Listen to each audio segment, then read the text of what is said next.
Yo, yo, yo, yo, yo, yo, yo. I don't even know what to say, but welcome to the first installment of the Escapism Podcast featuring Apollo Brown, myself, and my friends.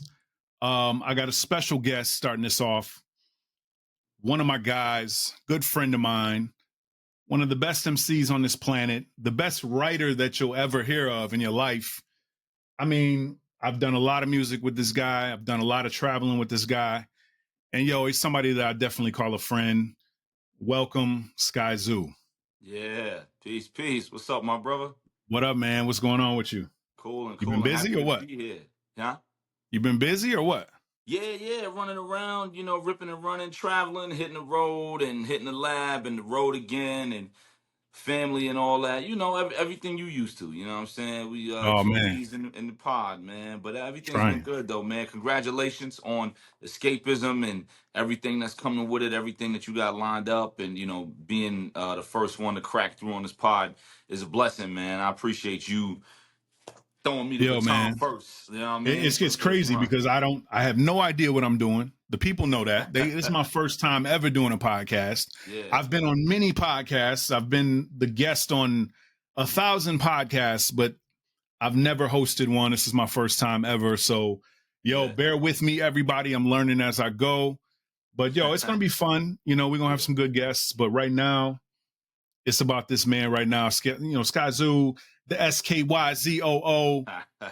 Hey, it's been a long time, man. People always want to know how we met, how we got started together. How the album came about. Let's just go back, man. Just how did we meet, man? What's your recollection, bro? For me, yeah, it was I want to say 2011 in Atlanta at A3C. It might have been like Red Bull or Beat Society. One of them joint might have been Beat Society, and all the producers. I'm sure my bro Illmind was in there, and you was in Absolutely. there. Yeah, you was in there going crazy. Don Cannon was there going crazy, and I feel like, was it Bank or maybe Just? Because I feel like, Bink was there. Just was there. okay, so they both was, Yep, because they because was I both remember there. Exhibit C ringing off, and obviously Yep. everybody going crazy. So yeah, Yeah, Bink, Knots Just, Knots that's was a in the wild night, building. man. Who else? Knots and obviously you said Illmind. I Yep. mean, it was a crazy night. Like I said, man, I've told you before, man. I felt like I had imposter syndrome that night, man. But but meeting you, because it was crazy because I've done a remix for you beforehand, and I don't want to get into it too far, man. But Oh man. I think this was back in like what, oh Oh six, oh 07, oh seven, 08, something or something crazy. like Yeah. that. I did a remix for you that never really came to fruition, man. But we'll just leave it right It there, was man. A for the remix. people. We gonna breeze through it real, but for the people watching, it was a remix contest. I didn't know Apollo Percy at all. I might not have even been super hip yet, to the genius of Apollo. And I don't know if you had put anything out really out at that point. Like the left and all. I don't know if any of that had come out yet, but No, not yet, not yet. right. So I wasn't aware. I wasn't familiar with your game, like Shaq would say. But it was the strung out joint through Coal Mine with Matt Diamond and all that. So it was a Yeah, remix yeah, contest that you wound up submitting and being a part of and all that. And it was so yeah. long ago, man. 06, 07. I don't even remember the outcome of it, but the moral of that outcome is that we here now. You know what I We mean? are here now. And Yes, it's we it's are, a man. privilege to be here. It was a beautiful remix, man. But I'll leave it at that, man. I would definitely use that beat again. Actually, I Please, might use that beat please. again next time Post we do Tim's up. something. Post Yo, Tim's man, up, for man. real, Yeah. for real, man. So when we got together again. I want to say about 2014 or something like that. We went on tour. 2014. We Yep. went on So tour. It was 2014. yeah, so we had for those watching, Apollo and I have the same booking agents as far as overseas and international Yes, sir. mind feeders, Timmy and Daniel, shout to them, that's family. Me and Apollo, whether individually or together, we don't go to Europe without them being a part of Never. it, signing off on it, being involved, overseeing it, etc. So I had already been to Europe a bunch of times. Apollo had been to Europe a bunch of times already, of course. So Timmy hit me and Torre, our other brother, of course, and 2014, Tor and I was running around with Barrel Brothers. So we were touring that, doing the US and a bunch of different things. And we had done Brazil. You know, it was a bunch of things Tor and I did, and then Timmy hit us and was like, "Yo, you know, let's do this Europe run with Barrel Brothers, but we want to do it with Apollo and with Ugly Heroes. So if Yeah, you yeah, yeah. do Apollo, Ugly Heroes, we both was like, yeah, let's do that. So we went out. I want to say that was like late summer, early fall. It was like September, and Yeah, something like that. Yep, yep. yeah, it was September. So we went out there, and just seeing your movement out there. I tell heads all the time, once you get in this and you really start moving overseas, you always know your pocket. Like you're good everywhere, but you know your pocket. Like for me, my pockets are Johannesburg, South Africa, Hell and yeah. London in the UK. If you ever Yep, come to a yep. show in Joburg, it's ridiculous with me. Like I've done crowds with 30,000 people. Shout out to my brother Mm-hmm. Osmic out there and all that. You know, we've done crazy Joburg runs. That's home out there. Like I go wild Mm-hmm. out there. And Mm-hmm. same thing in London. I'm in London. It's always sold out. I go wild out there. Apollo goes wild in Russia. And I remember we was on tour. And we in a hotel in Russia. I don't remember Oh what man. city, Yekaterinburg or one of them, whatever it Or might have some- been. And we come downstairs and you see two Dolph Lundgren looking dudes, you know, with the black leather, the black tee, black jeans. And I know that look because I had two Black Panther looking dudes in Joburg the first time I went, waiting for me, like, we're here for Skyzoo, you know? So like we get to Russia and it's like, we're here for the Palo Brown. It was like, okay, yeah, what's up? Like, and Apollo's like, yeah, you know, that's me, whatever. It's like, yeah, we're here to take Apollo Brown to the show. And, all right, and then we all go. And they only cared about Apollo. So me and Tor and Ugly Heroes, we could have been yeah. catching all kind of strays if it was happening. They was only covering Apollo, you know what I'm saying? So, Yo, Russia's crazy, bro. so we go to the show. We go to the show, man, and I use this as an example for up and comers all the time. I'm like, yo, I've seen in person with my own two eyes, I've seen Apollo do shows playing beats, not rhyming, not playing the trumpet, playing beats, hitting the MP and all that, playing beats. And seeing little girls, little kids, 12 years old with the Clouds vinyl crying like if he was Bieber. This is no exaggeration. This is no putting 100 on 10. This is no stretch. I saw it. And we was in Russia and there was little girls in the front crying, holding Clouds I was like, yo. And at that moment, I was like, we gotta do a record together. You know what I mean? Like, we gotta do a record together. Like, it was Yo, we was touring, it was love, we was crew, and I tell people all the time, you want to get to know somebody, tour with them. You know what I mean? absolutely, The bro. best way to get to know somebody is to tour. Absolutely, man. I That'll totally show agree. you if you could rock. Like you could go to studio, do a couple songs, do a verse. You can even do an album. You go to studio, knock out 12 songs or whatever. Spend 3-4 weeks on the road with somebody and then do it Yes, again 3 months later and do it again. That'll let you know who this person is and who you are and if you could rock with bro. them. So we was already on the same type of time. You know, Apollo and I have this running joke that we're twin brothers 2 years apart, Man. because we're exactly alike. Like we want to do the Mhm. show, we want to get some food, we want to catch Yo, up on ESPN, look up sneakers, and go to sleep. You know what I'm that's saying? Like it, that's man. it. That's it, bro. That's it. We don't want to do much That's else. it, We man. ain't I trying just to want get to. I want to do the twisted. show.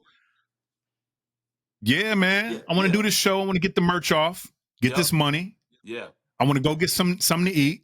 Yeah. Go back to the room, and I want to FaceTime my family And go to because sleep. by that time we about to go to bed. They about to go to bed over here.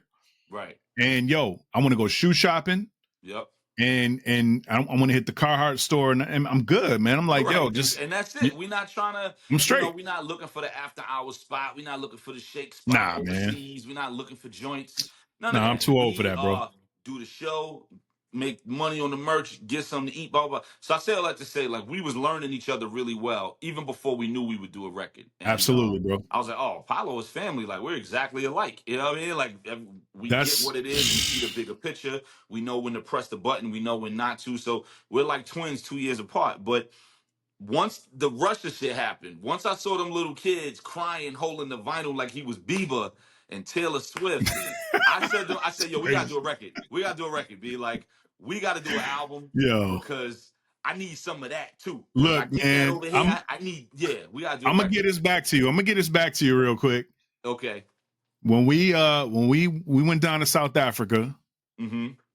and we hit Mozambique, Yeah. and we got off the plane, Mm-hmm. and all 30, 40 of those people was in the airport with cameras. They had notepads, they had CDs, they had vinyl, mad CDs, because you know Africa, they like the CDs. Stay on CDs, man. If you go to Africa, bring your CDs. CDs, not vinyl, not tapes. They want CDs. They want CDs. That's boom. There you go. Yo, and everybody's like, yo, Skyzoo. Where's Skyzoo? Everybody, yo, they want to know. They want to know where Skyzoo's at. Yo, here he come around the corner. They bombing Skyzoo. Oh man. Sky's over here getting overwhelmed. Like, yo, what am I doing? What am I? No, hold on. You hold on, because they get aggressive out there. You know they get aggressive out there, bro. No, they grab. Yeah, it get real. They grab your arm, your shoulder. Yo, and they don't just grab it, dog. They grab your arm and like muscle grab your arm, bro. It's crazy. Yo, I got manhandled a couple times out there. Pause, man. It was like, yo, but it's all love. Yeah. Yo, they love you out there. Yeah. It's crazy. It's crazy seeing what you do out there. Thank you. You know, you've been out there what, like 4 times, 5 times now?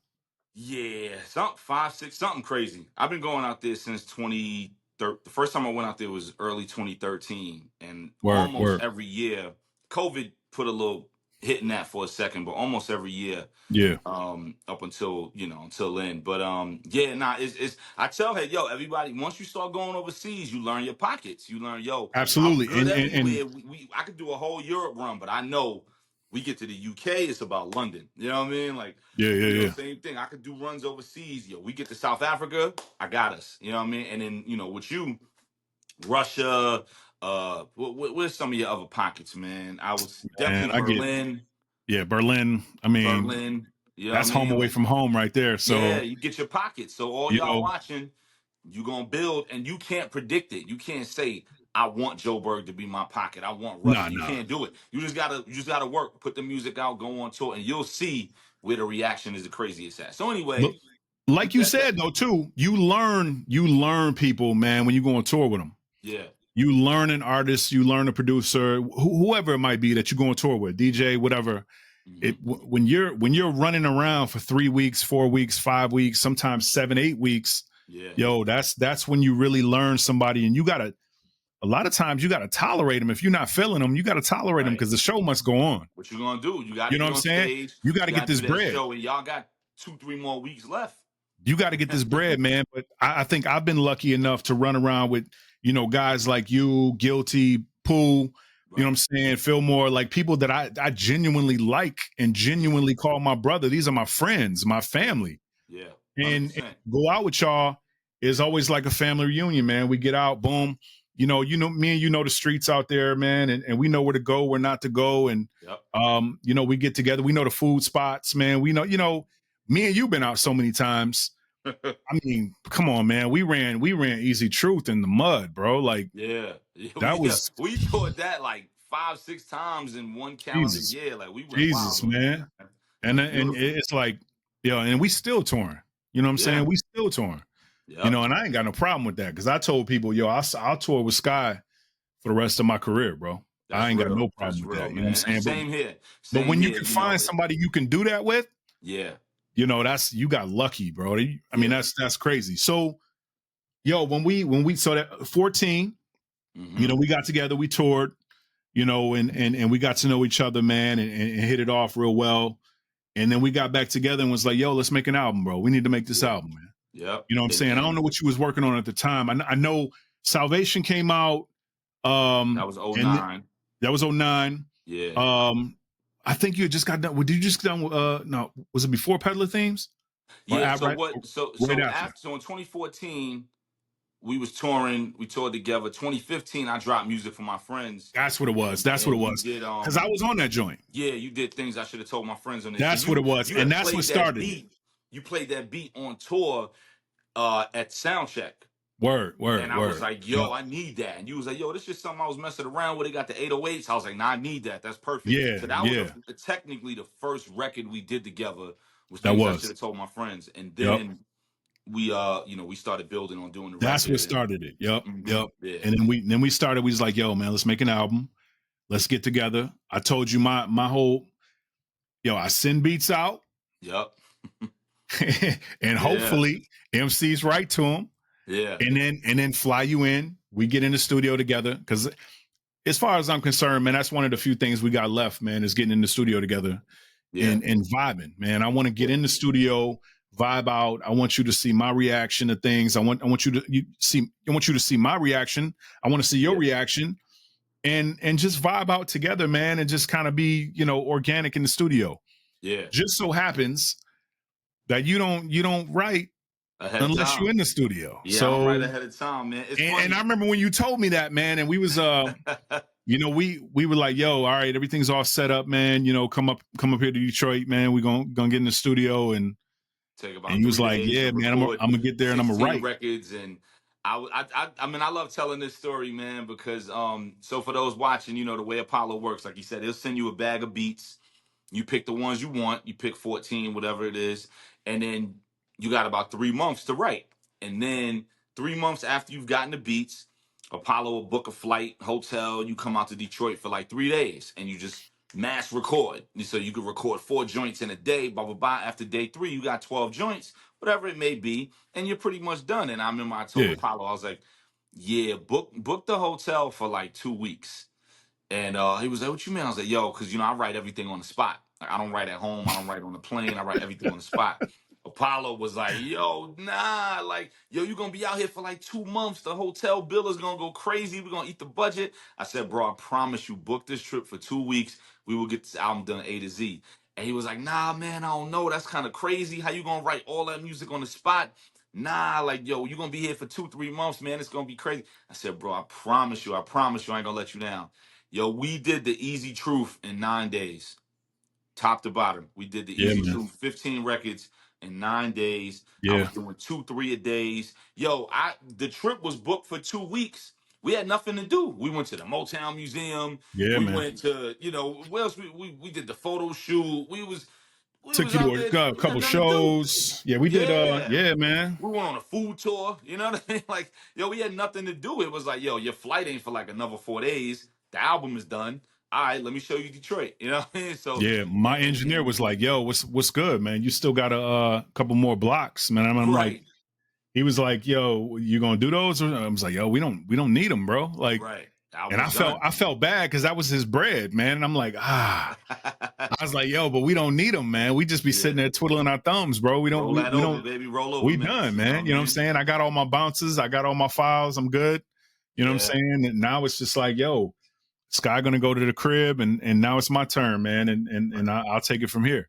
Yeah, But we did that whole album for everybody who loves it and it's so near and dear to them. We appreciate y'all. We did that record in 9 days, man. yeah, I man, it had the was it beats was it was picked, beautiful. and I came to Detroit and I was knocking 2, 3 songs out a day, writing. Write a song, record it. Write a song, record it. Write a song, record it. Go to the Yep. hotel. And Apollo was just like, yo, I can't believe we really did this shit in less than 2 weeks. A to Z on the spot. I was like, I told you, man, that's my method. Everything I write is on the I don't spot. So understand that though. Like, tell the people why you do that. Why do you write in the studio? When I feel like inspiration is outside of the studio, why do you write in the studio?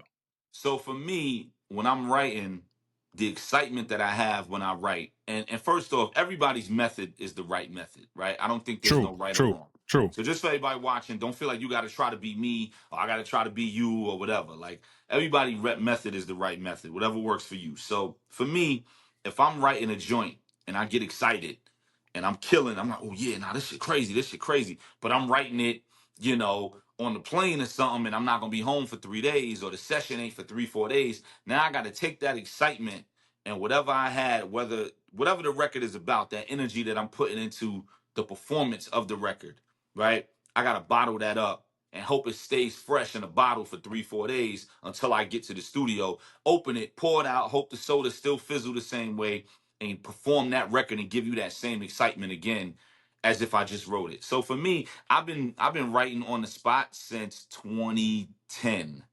The last album I wrote, write a little bit at home, come to the studio, whatever, was The Salvation. After that, everything from 2010 on, I go to the studio, turn the beat on, start writing, and then I go home. And that's pretty much the gist of it, man. And when I'm working on an album, as long as I get one joint done a day, it's a success. Now, Yeah. granted, at the same time, I don't force it.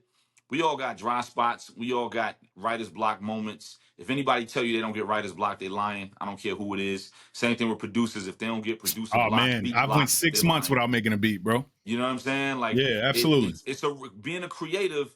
You're creating from scratch. You're literally taking from dust and building a human. You know what I mean? Like God, it's just like Yeah, man. So you're gonna hit those moments. But so if for whatever reason I'm in a little dry spot, I just won't pin that day. I'm like, all right, this ain't coming out the way I wanted to. Let me chill and sit and fall back. But as long as I get one a day when I'm working on an album, I'm good. Yeah, And yeah. we was doing 2-3 a days. Man, I think the first day we did 3 records, man. We did One in the Same, we did Yeah. Jordans in a Gold Chain, and we did Couple Dollars. That was the first day. Those 3 Yeah. records. Yep. That was the What start. was your favorite joint on that album? Oh man. Let me think. Definitely I got a handful. I mean, I love them all, but I got a handful. Park the Bentley on the corner. Beautiful. Let me see. Payout, the Vibes, Stretch and Bob, and We oh my God, that was the outcome of that was stupid. the way you did that, bro, like Yo. the way you spliced, the interview where Stretch and Bob was interviewing Nas for Illmatic, and then I'm answering the questions, and then the way you cut that up, man, like it was incredible, man. You really produced. That's the difference between a beat maker and a producer. You really produced the hell out of that song, and obviously the album as a whole. Like the way you put that together, you couldn't tell heads. Word. Me and Stretch and Bob wasn't in the room Yo, together, mad people asked me that. They was like, "Yo, Yeah. was y'all was on the show?" And I'm like, "Yo, the show don't exist no more, Right, bro." right. Come Yeah, on, man. it was crazy, man. You killed that. Yo, they was asking like, "Yo, y'all was on the show, man." Like, "Yo, Yeah. Scott really was freestyling on the show?" Yeah. And I'm like, "Ah, man, Right. and I just it was dope, the outcome and the fact that it actually tricked people. Yeah. And I put my all into that, man, and you did Yeah, too, you bro. That ran was through just that. like You it ran through that, was a man. beautiful thing, man. It I was think just a wild concept I had. Like, yo, what if I want to have one joint where I'm just going off? What if I was on the Stretch and Bobito show? I was like, all right, and then YouTube pulling up interview footage and blah blah blah and cutting and splicing, and yeah, man. I mean, it was because for wild. some that was an opportunity of a lifetime, bro. You know what I'm saying? Absolutely. You know, If we was in '94, yeah, once making the album, I'd have been like, yo, we got to get on Stretch and Bob. Yeah, like absolutely, bro. straight up, Yeah. So my favorite joint on there was probably I was about to ask you that. One in the Same.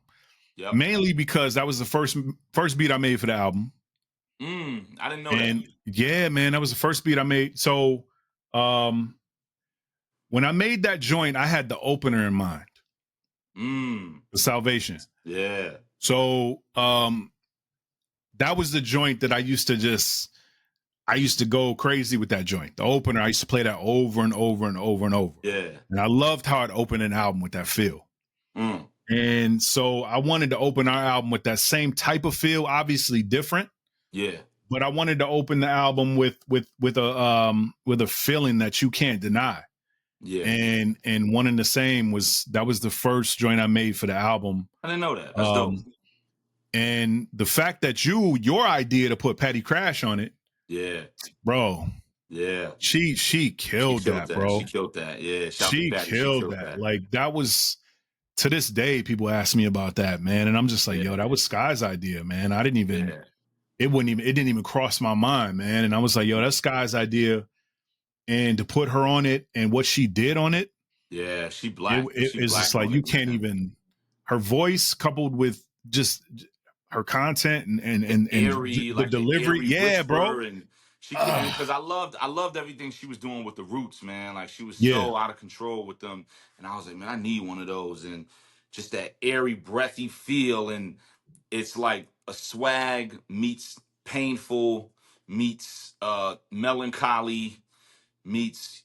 But I got it figured out. I'm too cool for school. Like her voice embodies all those different weird emotions, bro. And her pen is crazy. She wrote that hook.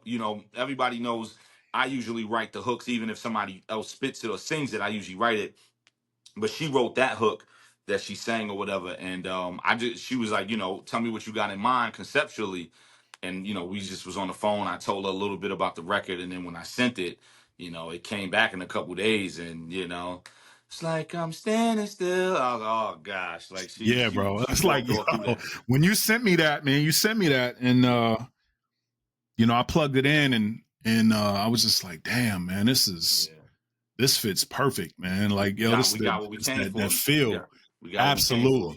Absolutely, bro, man. And Yeah, when we put that album out, I don't think the people were expecting it. I mean, we worked together a little bit before that, but I don't think the people were expecting it. mm-hmm.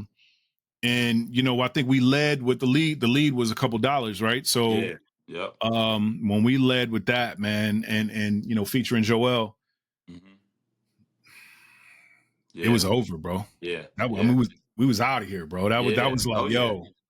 yo, the people loved it. They were like, oh my God, Apollo and Skyzoo, this is crazy.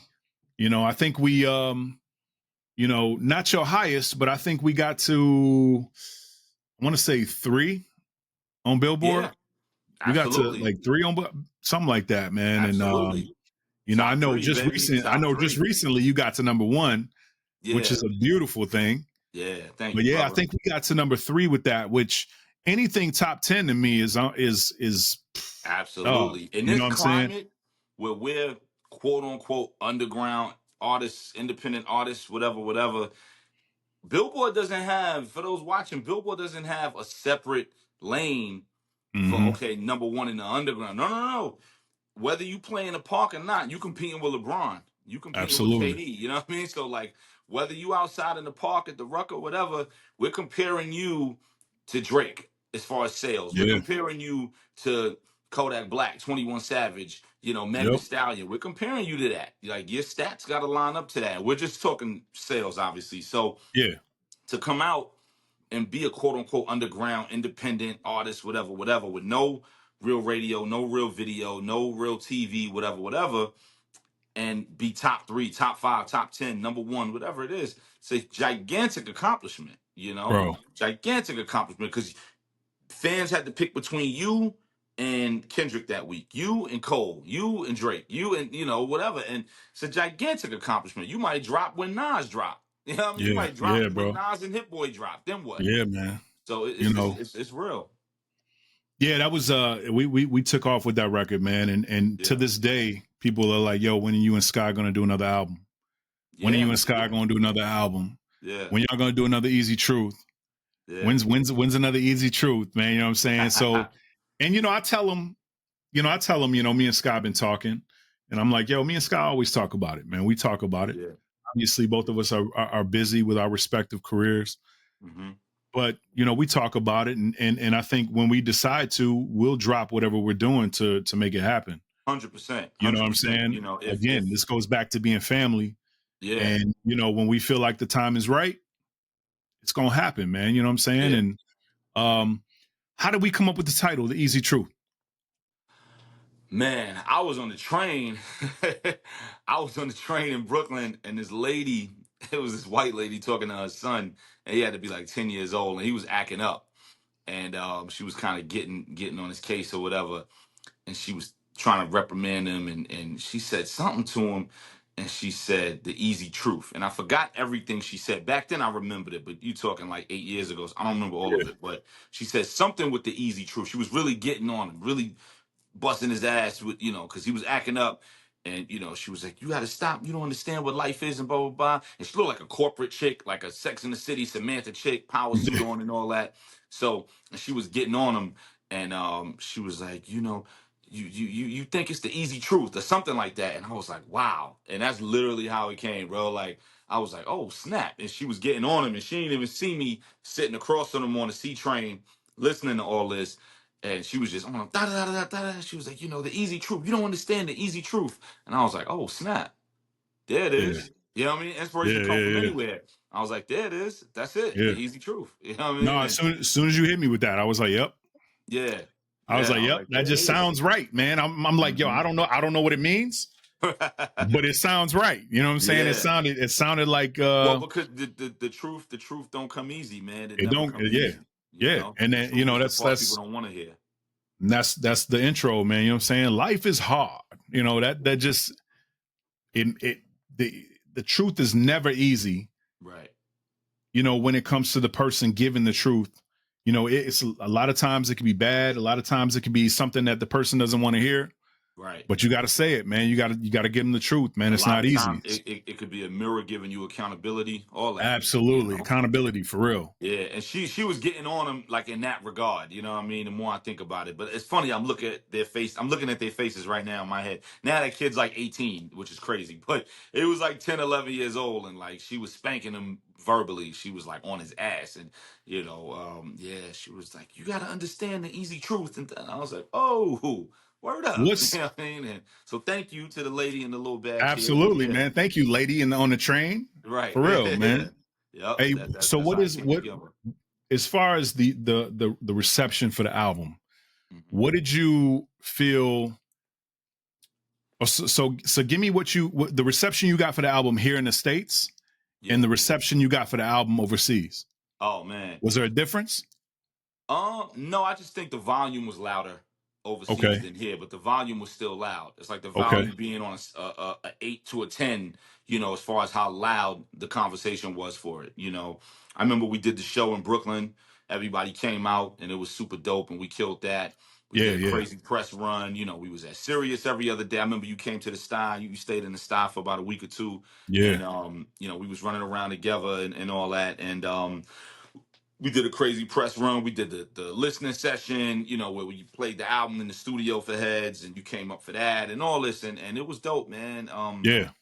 Shooting all the videos, and over here in the States, at the crib, it was dope, man. My man Bro, that's top 3 Skyzoo album for him. You know what I mean? Bro, my man Bro, he loved that album. He like, yo, the Easy Truth, son, the Easy Truth. Like, that's top 3 Skyzoo albums for him. But yeah, so the reception here was dope.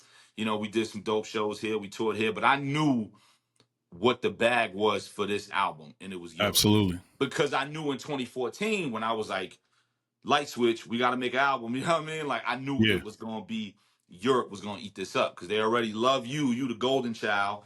I'm over there bubbling, I'm cooking. I done toured over there a bunch of times, and they rocking with me, and I'm selling out whatever. You the golden child over there, so it's going to enhance you even more, and it's going to get me even crazier, and it's just another bag in your Rolodex. So I was just like, yeah, nah, I knew Europe was going to be what it was. Like, I couldn't wait to get to Europe. And yeah, they lost their minds over there, man. We went over there and went wild, and it was great, man. And then bringing you to South Africa, and we ran through South Africa. We was every other day we was on a flight, man. We ran through South Africa, man. Bro. You know what I mean? Like we Cape Town, Mozambique, Joburg, like flying around all over, and that was dope to bring you there because I know you hadn't been there yet, and I had been to Europe. But going to Europe with you was different than just going to Europe. So it was like a different experience in Europe with you, and then bringing you to South Africa and you getting that experience, 30,000 on stage, and Osmic and Ken Zero and all my guys over there and embracing you, and they was already fans of yours. So it was just great, man. No, that was a good time, man. And touring the album has been a good time, and we still, like I said, we still get demands. Like people want us to rock the album. We going out in December to rock. Going out for a whole month to do that. Going out in December for the whole month of December to rock. Yeah. Music that we did 8 years ago.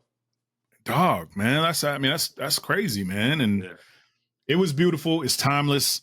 I think 30 years from now, people could pull that out and be like, yo, this album is amazing. You know what I'm saying? It's timeless music. It's relatable music.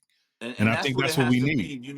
Recently on this tour that I was on with Kweli, we was in San Jose, and the hotel I was staying at was like maybe a 5-minute walk, so like a 30-second drive from Levi Stadium where the 49ers play. And at the hotel, we was getting ready to check out, and they was like, yeah, later tonight, we're already super sold out, we're overbooked, whatever, because the Rolling Stones was coming to town at Levi Stadium next door. And they had all this stuff on the news about it. So I'm checking out, and they showing all this stuff on the news, in the local news or whatever about them. And, how they 80, 81 years old. Bro. And they had all these fans getting interviewed. And they were like, I've been to 150 shows. I've been to 150 Rolling Stone shows. And, I've been going to every show since 85. And these dudes is performing the same music from 30, 40, 50 years ago. And that's what it's about. Man. And I was talking to Joe about this earlier today from the other guy. Shout out to my man Joe. And we was talking about this earlier, and I was like, hip hop is now at that place, and it had never been at that place before. You Yeah. look at rock, jazz, R&B, soul, whatever, all these different genres of music. They're at a place where you got grandparents and great grandparents as the artists and the fans. Hip hop Yeah. hadn't gotten there yet. Now Nah. hip hop is 50 years old. Yo, you got 70-year-old hip hop fans, because if hip hop is 50 years old, you got people who was 20 years old when hip Yeah. hop was first being invented, and Yo. now they're 70. You know what I mean? You do the math. Now they 70, and they're still hip hop fans the same way that 80-year-old woman is still a Rolling Stones fan going to the show. Nobody's gonna look at her crazy. So don't look Yeah, at us man. crazy when we 60 years old performing the Easy Truth, I'm and the saying crowd is 60, 65-year-olds nodding out. You know what I mean? Like it's a lot rocking of the ageism, man, joint. in hip hop, man. I don't know why, bro. That's crazy though. Yeah. Well, it's always been looked at as a young man's game, I think mainly because of the content, because of, what the messages are, even back in the 80s, what the messages have always been, and what the energy is, and the voice of the street, the voice of the youth. But that's rock too, So now we're Yeah. getting at a point where we, as the older heads, have to push that, and the younger heads have to help accept that. And even if the younger heads don't accept it, as the older heads, we got to be okay with that. No doubt. Which is because we got to be the ones that be like, well, we know they not coming to our show. Ain't no young kids going to a Rolling Stone show. The show Mm-hmm. was 50 years old and up, those Yeah. fans. You know what I mean? So we got to be okay with that in hip hop, where you can go to a Run DMC show and the crowd is 50 and up, and you can't make them feel bad for being 50 plus, going to a hip hop show with their Adidas tracksuit on, the same way they did with their Rolling Stone stuff, or a Kiss Yeah. show with their Yeah. makeup. You have to make Absolutely. that grandmother feel bad for that. Yeah. So we can't do that.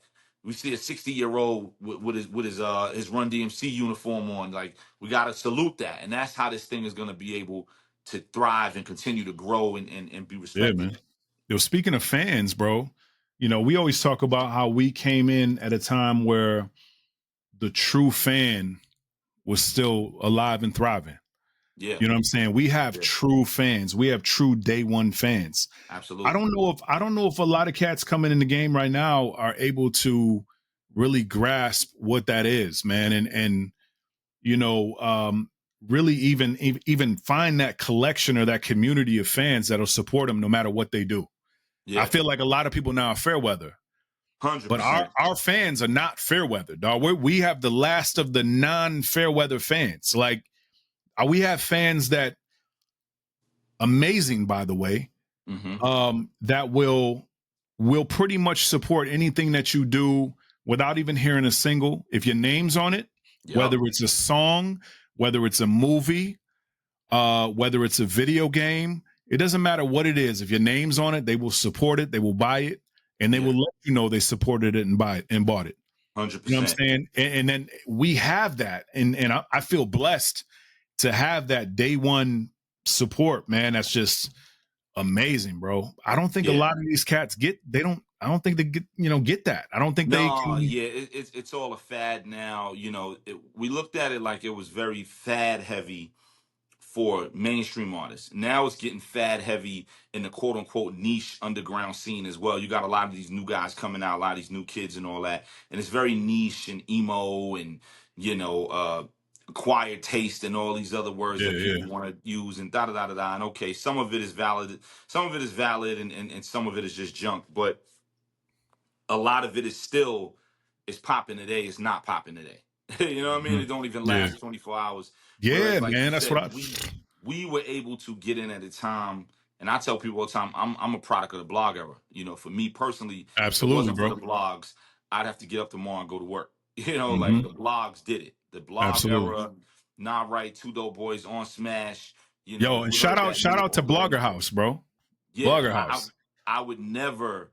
I can't give an interview without shouting them out if you talk about how I came up. Absolutely. They were a gigantic piece of the puzzle.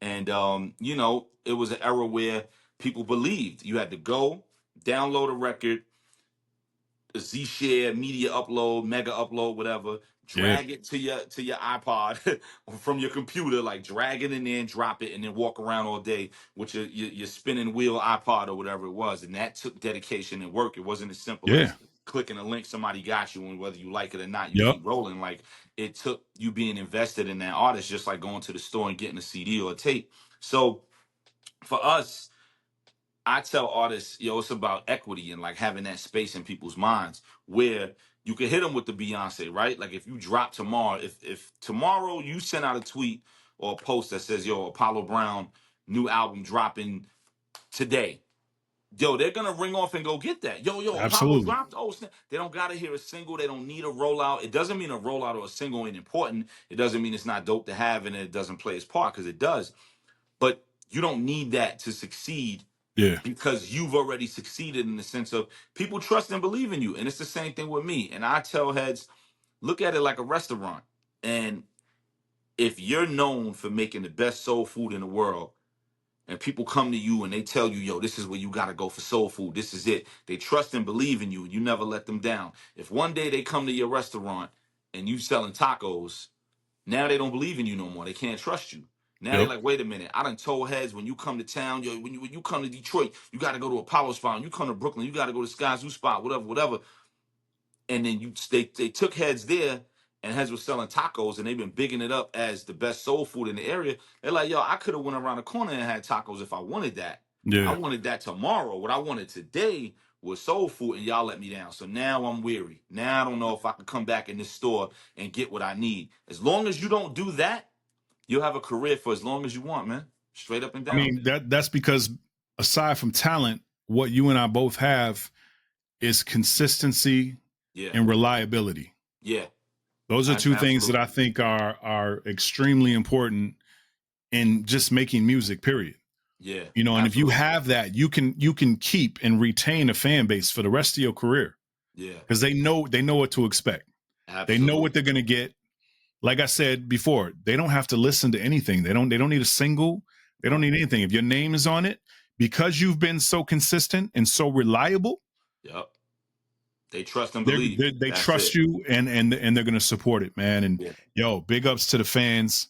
Yo, 100%. for real, 100%. absolutely, It's all because of y'all, all y'all watching, man. It really is because of y'all. You know, we all the absolutely. music we make, myself, Apollo, and anybody who's on our same type of time, the music we make, we know who's buying it, right? Like we Without a don't doubt. go buy our own record, 50,000 times or whatever it is. Like it's Yeah, y'all. So we appreciate y'all through and through. We wouldn't be here without y'all, and that's why we do it the way we do it. no doubt. Yo, so aside from the easy truth, aside from what me and you have been through, all the touring we've done, just growing closer and bond and knowing each other's families and Hmm. your genuine friendship. Yeah, I want to ask you some questions, stuff yeah, that people might want to know, stuff that I want to know, some genuinely common, some not, just me being inquisitive. yeah. So I'm gonna start it off with your love for jazz, bro. Yeah. How did that come about, man? People want to know. Oh man, yeah. My jazz thing is strong, man. So growing up, in Brooklyn, I always was very, very into Spike Lee, still am. Everybody knows I got the record. Spike Lee was my hero, and blah blah blah. Spike is the homie now, and all that dope stuff. And I grew up a Spike Lee kid, like like Spike could do no wrong in my eyes, just like Jadakiss. Jadakiss could do no wrong in my eyes. So like for me, Spike could do no wrong. And Spike, everything is jazz and Brooklyn. So the jazz was already there subconsciously, but I wasn't paying attention as a little 10, 11, 12-year-old kid. And I've been a writer my whole life. Whole life I've been a writer. I've always been about the pen. And I remember being a kid and my dad listening to a lot of jazz. But my dad is Right. like, smooth jazz. My dad is like Dave Koz and Ronnie Jordan. Like my dad is into that jazz. Like I Yeah. call it like doctor's office jazz. You know what I mean? Like you go to the Yeah. doctor's Yeah. office and Najee. yeah, 100%. Yeah. That Yeah. that's Yeah. my Yeah. pops. My pops is into Yep. all that. So but he used to always have it on CD 101.9. If you're from New York, you know what I'm talking about. And I would change it to Hot 97. I'm 12 years old, 11 years old, whatever. So he'd be like, yo, man, stop touching the radio. I'll be like, man, I literally used to say, man, this music is stupid. They don't even have words to it. And I was such a writer as a little kid. Everything was about what you're saying, right? Like, what's Hmm. the genius saying? What's Ray saying? What's Big and Nas and Jay was saying? What's Mace saying? Like, that was always what a head's saying. So I used to be like, man, this music is stupid. They don't even have words. And he said, one day you're going to learn to appreciate this stupid music. Cool. Hmm. Fast forward, college. I'm in college, and for whatever reason, Mo Better Blues is on Showtime or HBO or whatever, and it's Spike, so I'm turning it on. It's my first time really seeing it, right? No little 10-year-old kid should see that. So it's my first time really seeing it at like 19 years old. And for whatever reason, it just connected on a million levels. And with the soundtrack playing, with Bleak Gilliam playing, and everything that Wynton Marsalis and them made for the movie, and then, with the Miles Davis placements and the John Coltrane placements and all, I was done. I was so hooked. I literally went out the first two jazz CDs. It was CDs. The first two jazz CDs I bought was Kinda Blue and A Love Supreme, because those were Word. the joints played in the movie. And that Yeah. was it. I never looked back. And that was like 2001, maybe. I was like 19, so 2001. And I never looked back, man. And I started collecting jazz vinyl in 2010. I started collecting jazz vinyl. One little crate that I got from the corner store. Yo, Poppy, let me get this crate, man. Yeah, go ahead, go ahead, go. Getting the crate from Poppy at the corner store. And I had my 2, 3 little jazz vinyls. And now I'm looking around it. Now I'm sitting on 1,000 pieces, man. All jazz. I got like 1,000-piece vinyl collection so far, and 95% of it is jazz, and the rest is All hip quality, hop and all R&B. quality pieces. Oh yeah, dude. I've had my pop's friends and different people said they in their 60s and all that come in here, and they super jazz heads, and they'll look through and they'll be like, nah, nephew, you got it. I don't know how you got all this, but you got it. Like, I have every Miles Davis album he's ever released, from his Word. debut to New Sound all the way up to Doo-Bop. I have, my Coltrane collection, my Horace Silver, my Lee Morgan, my Ahmad Jamal, my it's insane, man. My Art Blakey, my Stanley Turrentine. It's through the roof, man. Like, it's an addiction for everybody watching, and because you got your wax in the Word. back. Absolutely. It's an addiction, and people think I be making beats. I'm like, nah, this is just for me to listen to. This isn't. Hmm. I'm not making beats and all. This is literally me being a collector, just wanting to play jazz records. So Word. long story longer, that's how we all came about. So my pops was right, man. He was like, one day you're gonna love this stupid music, and boy, oh boy, I fell 10 feet deep in the pool, man, and can't Yeah. swim. You know what I mean? Like, Man, I'm there. it's just grown. It's grown music, bro. Yeah, and Grown my music, man. jazz is like straight up 50s, 60s, 70s. It's not smooth jazz. It's not doctor's office jazz. Though I do Yeah. respect and admire a lot of that stuff. But my collection is from the 50s to the 70s. You know what I mean? Like, my Word. collection is for real. So yeah. Speaking of Miles Davis, man, like what is it about Miles Davis that sets him apart from the rest, man? Oh man, for me, the reinvention, how he reinvented himself on every record, very Dilla-esque.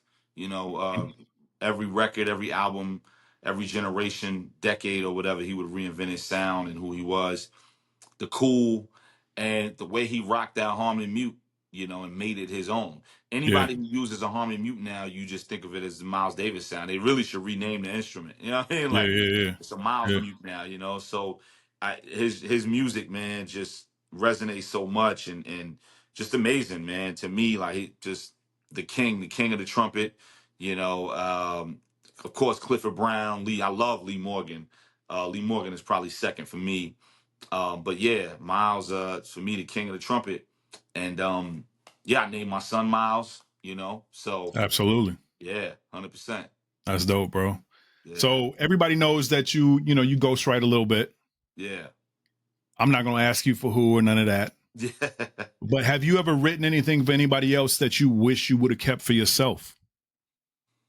Not whole songs, but lines. Sometimes a line I'll write for somebody, and I'll be like, yo, that one was kind of crazy. I could have kept that one, but it don't bother me because I could do it again, Yeah, but yeah, yeah. it'll be a line. Because when I whip up a song for somebody, it's tailor made. So ghostwriting, okay, so a lot of people ghostwrite, and you can tell who the writer was, or at Yeah, least I can, without yeah, even knowing the situation. Some situations I know because I'm in the scene, but yeah, a lot of situations, you can tell who it is, even if I wasn't privy to what happened. I'll hear a record and be like, "Oh, so and so wrote that. Oh, such and such wrote that." I could tell.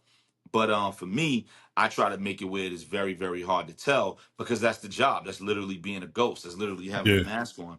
And you know, I explain it to people in the sense of it's like you own a tailor shop.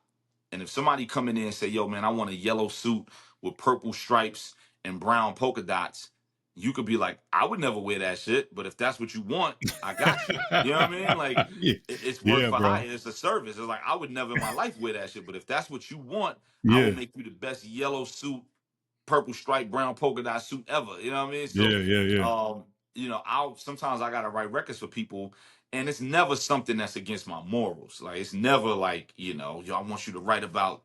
I couldn't even think of any explanations, but I would never do anything against my morals. But am word. I gonna say no to writing a strip club record or a trap record or whatever, whatever? Like, nah. At the end of the day, I may not wear that suit that I just described, but they want to wear that suit and they Yeah, paying top dollar for it. If they there you want to go. wear that suit, cool. I'll put you in the best version of that suit possible. So that's how ghostwriting works for me, and it's very tailor made. So I can't write a song for somebody and wish I kept it because it's not my life.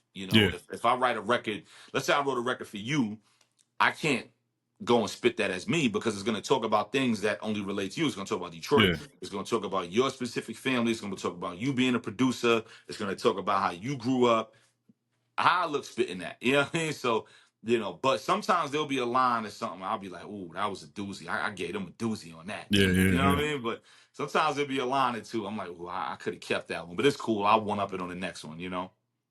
So I think I know. I've been around you for a while, and we've talked and we've talked. Yeah. But and I know other you've said this to other people, I'm sure. How did you get your start? Your start, man. You know what I'm saying? Not your first record, not your first album. Before that, your start, man. When it came to loving hip hop, wanting to write, wanting to actually record, make Yeah. music. The name Skyzoo. Your Yeah. start. Man. So, Skylar being my name and being my middle name, but the name that everybody uses in my entire life, my parents on down. Um, Skylar or Sky for short. And there was a group in the early mid 80s called Sky, ironically from 15 minutes from my crib. They was from Lafayette Gardens, from LG in Brooklyn, Lafayette Gardens Projects. A group called Sky, and they had a record called Skyzoo, and it's spelled Skyyyzoo. And it was a big disco record. They was like a big disco group. And when that record came out in like the mid '80s or whatever, I'm 4 or 5 years old, and my family used to call me Skyzoo as a nickname, just messing around because of Sky, Skylar, whatever, whatever. So it stuck. So even before I rapped, even before any of that, I'm 4 or 5 years old, and I was little Skyzoo in the house as like a once in a while nickname. And it just stuck. So when I started rhyming years later, I'm 9, 10 years old, starting to rhyme, picking my name, I went with that because that's what was already there, and I knew nobody would have it. It was so unique and it was Yeah, so unorthodox. I used to take meetings. I remember being like 21, 22 years old taking meetings, and I remember one meeting in particular. This girl was the A&R up there, and she was running the meeting, and she was really into me, like, yo, you're dope, blah, blah, blah. She was like, well, why don't you change your name? And I was like, what you mean? She was like, why don't you just go by Sky? She was like, you got to look. I could see the girls liking you, blah, blah, blah, blah, blah. Why don't you just go by Sky? And I was like, nah, I'm Skyzoo. She was like, I think you would go so much further as just Sky. Like Skyzoo is just such a weird name. And I was like, nah, I'm good. And my yeah, yeah, yeah, response, I was like, you got a 50 Cent, you got an AZ, you got a Jay-Z, like like what are we doing? So yeah, so yeah, I always had to fight for my name, and now it's just Skyzoo. No one bats an eye now, Skyzoo. So how I got started with the rhymes, growing up, in Brooklyn, young kid, born in '82. So now we talking '87, '88, and I'm cognizant of what's going hmm on musically. I'm hearing all this stuff. 6 years old, I'm hearing all this stuff coming through the windows. We lived on the 18th floor in the P's, and I'm hearing the kids in the hallway, playing their boom boxes and smoking and shooting dice and blah blah blah blah. And you leave the building. Me and my mother leave the building to go to school, and the kids is in the lobby playing da da da da. And so I was surrounded by hip hop. You look out the window, 18 floors down, and it's hip hop. It's a basketball court right Yep. there. It's the Saabs and the Audis and all that with the dope boys parked outside, and it's hip hop blasting. It's Eric B and Rakim, and it's EPMD, and so it was just hip hop surrounded, Public Enemy, whatever, whatever. Then I had young parents. You know, my pops was Yeah. 20 and my mom's was 19, respectively, when they had me. Word. So now they're 26, 27, and they're playing hip hop in the house. Or we in the car and they're playing Mhm. NWA and they play, so I was surrounded by it. But what broke through, I'm 9 years old, Video Music Box. If you're from New York, you know what it is. Ralph McDaniels. And this video comes on. Doom, doom, doom, doom. Little girlie, listen to me. Stop giggling and kissing to me. Trying to refrain from playing the childish games. It's Chi Ali, AJ nothing but a Mhm. number. And I Mhm. was stuck. And I literally have that vinyl framed on my wall in the studio behind me. And That was the I was, one. yeah, I was stuck. I That was was the stuck. one. When that video came out, I'm playing and I'm watching Video Music Box, and I just looked up and I just stopped for like 3 minutes because at the time, she was like 14, 15. So he wasn't an adult like Eric B and them and Rakim and EPMD, but Mhm. he wasn't 7, 8, 9 years old either. He was Yep. in the middle. So it's kind of like those guys that you look up to in the park. So all the guys I just described that was in the lobby shooting dice, playing hip hop, wasting lives, whatever, doing whatever, they look like the cool kids, right? They look Yeah, like the yeah, cool yeah. guys. I go to school every day. I come home. These is the guys outside hanging out. And Chi looked like them. He was 14, 15. So I could still aspire to be because he was older, but there also was some sort of like familiarity because he was young. Absolutely. He was in that middle ground, and that's what caught me. And he was rhyming, and he was telling the story downtown the village. I see this fly cutie, crazy thick, freshly dipped with the fat doobie. I didn't waste time to kick my game, and I'm just like, oh my god. And I remember when it stopped, I looked at my mother in the kitchen. I said, Ma, that's what I want to do. And I pointed at the TV. I said, that's what I want to do. And she said, then do it. And that was that. So for Word. me, it started right away. Like some kids, you play basketball a little bit and you put it down, you mess around. Some kids, every day you in the park and you signing up for little league teams and AAUs and you out there nonstop, you dribbling in the crib. The neighbors can hear you downstairs banging on the ceiling with the broom. That was me with the mic. That was me with Mhm. hip hop. It was right away. I mean, I was 10 years old, 11 years old, and I was known as the kid in school who could just freestyle, like just go off the top for the whole lunch period at 11 Yeah. years old. Like that was me, man. So from day one, it was no games. It was like, this is who I am. This is what I'm gonna Word. be, and I ain't stopped. Yo, let me side note that real quick with something you said, man. How important do you think it is for your parents to be on board and to be your number one supporters? Extremely, and I'm gonna give you two totally opposite ends of the room, right? Two totally different sides of the room. My mother was all the way with it. Remember, mind you, I got young parents. So if I'm 9, my mother's 28 and my pops is 29. My mother's all the way with it because I'm her baby and whatever I want to do, as long as it's something positive, I believe in you, that type of thing. My pops wasn't with it in the beginning. Now my pops is my biggest fan. At the Word. time, my pops wasn't with it. So fast forward, I'm like 13, I'm like 12, 13, 14, and I'm telling my pops what I want to do. And my pops wasn't with it. He was like, man, that's a dream. That's nonsense. It's too hard to pull something like that off. A father's job is to make sure, a parent's job, mother or father, is to make sure your kids don't struggle. Make sure your kids are Absolutely. successful, do what they got to do. So at the time, I don't understand at 12, 13 years old, and my pops is like, yo, don't focus on that. That's nonsense. Like, leave that alone. Go to school. My pops wanted me to be a doctor. He wanted me to be a dentist specifically. He wanted me to be a dentist and blah, blah, blah, blah, blah, and turn into a Huxtable dude. And he loved all that. Like, get out of this and become this and whatever, whatever. And you won't have any worries in life. So that was the one thing that we always clashed on when I was a kid, because Hmm. I'm like, yo, I do this for real. I do this for real. Yeah. And he never, I'm gonna give you another story, and it just plays into the whole thing. Um, he didn't really believe. He had never heard of me because you wasn't 13 years old going in the studio back then. It wasn't nowadays where you could record on your friggin' phone and put it Yeah. out. You know what I mean? Like, you had to know somebody, go to a studio. 96, you Absolutely. wasn't doing none of that. Yeah.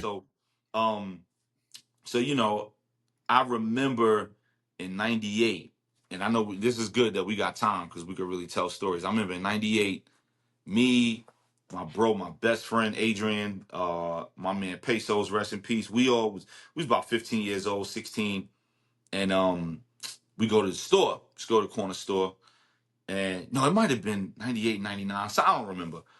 But we go to the corner store like we do every day. And I see this dude with a bad boy jacket. So I freeze.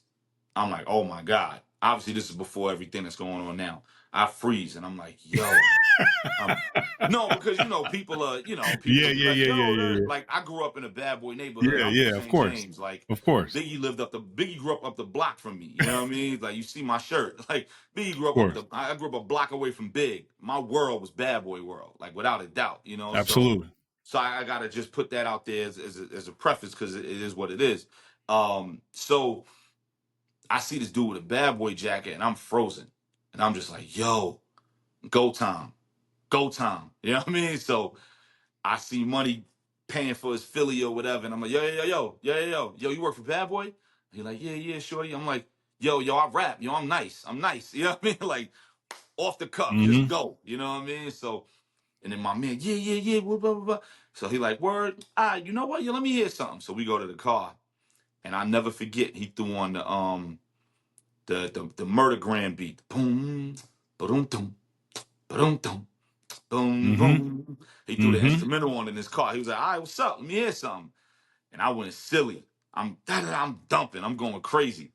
And so I'm dumping or whatever.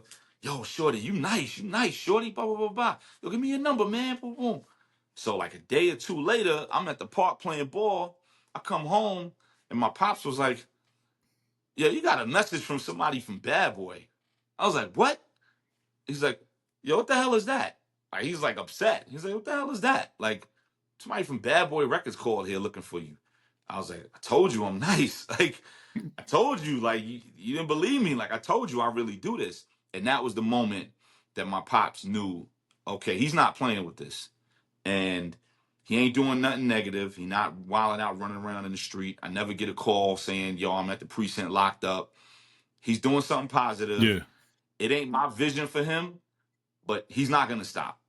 He's not going to stop. Clearly, this is who he is. And Yeah. clearly, it's something here. If he's 15 getting calls from record labels, clearly it's something here, So that, obviously that didn't pan out. But yeah, they was calling my house and, you know, yo, we want you, what if you made a record like this? Because when you're 15, you from outside, you from around the way, you rhyming about certain things, but it's hard to sell Yeah. that. So they was like, yo, I remember they wanted me to make a record like Mace, Get Ready, because that was a record they was just putting out at the time. Mm-hmm. And they was like, yo, you think you could do something like that? And I was like, I could do whatever. I could do whatever. I'm 15. I could do whatever. So I think I wrote a record to the Get Ready beat or whatever, and I spit it over the phone to him. Because, again, you couldn't record like that. So I Yeah. spit it Yeah. over Yeah. the phone. And he was like, yeah, shorty, yeah, that's what I'm talking about. I could take that to Puff right now. That's what I'm talking about. So, but obviously it didn't go nowhere. It didn't really get further than that. But I used that story as you got to have your family, your parents in your corner, especially when you're starting out as a kid. If you're starting out as an adult, that's different. But me starting out so young, you starting out young, just knowing what we wanted to do. Yeah. The beauty of it was I did have parents on opposite ends of the room. One was all the way with it, one was all the way against it. Yeah. Because I understand now, like if Miles was like, yo, I want to rhyme and be the next 21 Savage, the next Lil Yachty, whatever these young kids are that's popping, I might be like, all right, that's no knock to them, but I might be like, all right, man, but what we going to do outside of that? Because I know how difficult it is to get in this. I know how difficult Absolutely, it bro. is to succeed in this. But we And also that's all my pops.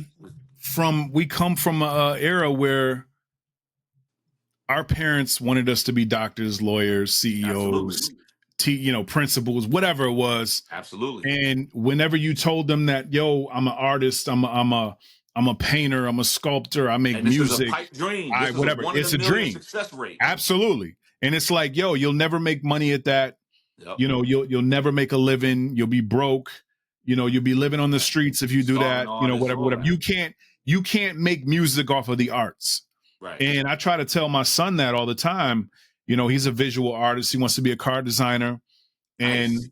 All day, every day, man, he draws. Whether it's on paper or on the iPad, man, that's all he does. And that's dope. I'm taking him to a GM internship tomorrow, man. But nice. I tell him like, yo, don't let anybody tell you that you can't make money off the arts, man. That's nonsense, man. And we come from an era where I know they was just looking out for us. I Yeah, know they that's just all it wanted to, was. they just wanted to make sure that we did well and We were made a set good up. living for Yeah, ourselves. Yeah. So, yeah. but that was crazy. And I remember making beats in my bedroom at 16, and my mom just always thought I was making noise, man. Like, what is this Right, noise coming out of your room? Like, right, what is this? right. And never thought that it would turn into what it turned into. Yeah, And, like your parents, my parents are now, they wasn't on board at first. right. Definitely not. Like I said, we come from that era, but Yeah, now they're my biggest supporters. My mom knows about stuff before I do. Yo, did you hear that's that it. new interview that came out? Whatever, whatever. And Right, I'm like, yo, I didn't even know that came out. right, Yo, you're in this magazine, blah, blah, blah. I have no idea. I didn't even know, but she right, keeps track of everything, right. and my dad's right there, and they're my biggest supporters. So that's why I wanted to ask you that, man, because I know cats that yearn to this day. They've been in the industry forever and still yearn for their people to support them, man. Yeah, They got yeah. people that's still like, yo, when you gonna get a job? Or are you Right. still doing that little music thing? Yo, the music thing. Let me tell you, to all the Yo, fans watching, yo, never call it the music thing. If the yeah. people you're saying it to are people that you care about, the music Come on, thing. man. Nah, say you still making music, you're still working on music, you're still pursuing music. Yeah, The bro. best thing to say is you still making music. You still Yeah. making music, or you're still in the Yeah, music industry. you The doing that little music music thing is thing? the most disrespectful. Those three words, the music thing. Oh Yeah, my bro. gosh, You still yo. doing that When I was music thing? younger, I would be ready to hook off on somebody. You running to somebody from high school or something. And this is back before I was doing good. This is when I had a regular job and whatever. How you doing? Yeah, I haven't seen you in forever. So you still doing the music thing? Yo, I'll be ready to hook off. Be the music. I don't know what it is about those three words together. Red flag. Be like Yeah, man. It's just alarm. You know what I mean? it's hater, man. It's Don't hater. call it the, don't call it the music thing. Don't look. It's yeah. You still doing the music thing? It's not a thing. Be like it literally is my life. It's It's who I am. disrespectful. Yeah, I'm still making Disrespectful, music. bro. I'm still pursuing And music. you Yes. want to be like, yo, I make 3 times your salary, bro, doing this Right. music thing. You know what I'm Right. saying? Like, but you want to keep it respectful, even though they keeping it Music thing. disrespectful. The Yeah. the Yeah. little music thing, man. Yeah. Oh man, I hated those words, man. I Yo, it's don't get them horrible, no bro. more, thank God, because obviously, Yo, we've been successful. But back then, horrible. hated that. But No, yeah, I'm so glad. my pops, just to put a bow on that, yeah, my pops and to let the fans know, my pops is my biggest supporter now. And just like you said with your family, he knows everything I got going on. Yeah, He's always bragging and talking about me. He was doing his job though. I don't regret one moment of no that. doubt. When I was a Absolutely. kid, of course, I thought he was crazy. I thought he was a hater. I didn't want to hear him. I go in the room and close the door. You know what I mean? But now I have a 6-year-old Yo, son. Yes, like I understand all that, and he was doing his job, and I thank him all the time for being on the other end. You need both. I no needed doubt. my mother to support me and be like, yo, you could do it. And I needed my pops to be like, yo, hold up. I know You need this to what you he want to got to reel do. you in a little bit. Reel Yeah, you in a hold little up. bit. Like, Yeah. it's a lot of people. I'm 14 telling him I'm gonna start a label and I'm gonna have artists. He's like, what are you talking about? Yeah, like, hold Yo. on, be like, finish school. Like, Yeah, yeah, so yeah, yeah. you need that balance, man. You need that balance. Yo, so what were your coming up? Yeah. Whether it's your 20s, your 30s, probably more early on, man. What were your aspirations outside of music? Like, if it wasn't for hip hop, what would you be doing right now? I would definitely be a writer of some sort. Oh, It was always writing, man. I didn't see anything else happening. It wasn't like, yo, well, maybe I'm a work here, da da da da da. My pops was pushing the dentist thing. So in college, I did go to school for to be a dentist. mhm. And it went nowhere fast. You know what I mean? Like it went Word. nowhere because I wasn't trying to do that. I was doing it for him. Me and my pops are very close. So I was doing it for him. We Yeah. talk about that now. So I'm in college and my first semester I'm kind of double majoring because I'm still English, of course, because I'm a writer. So I'm knocking English out the frame, A plus and blah blah blah blah blah, and psych and sociology and all these other things, math and chemistry and stuff. But then I remember my second year, it was like, yo, you got to start taking chem and bio and all that now. And I remember I took chem and bio at the same time, and both professors said don't do it. Yeah, Both bro. professors was like, nah, don't do this. Like my chem professor was like, drop bio. My bio professor was like, drop chem. Like, don't do this at the Yeah. same Nah, time. you You're can't not do gonna that, bro. make it. And my pops was all about doing it at the same time. And I told him, I was like, yo, they're both recommending not to do this. And he was just like, I believe in you. You could do it. I believe in you. You know what I mean? And that's him. So I was like, all right, cool.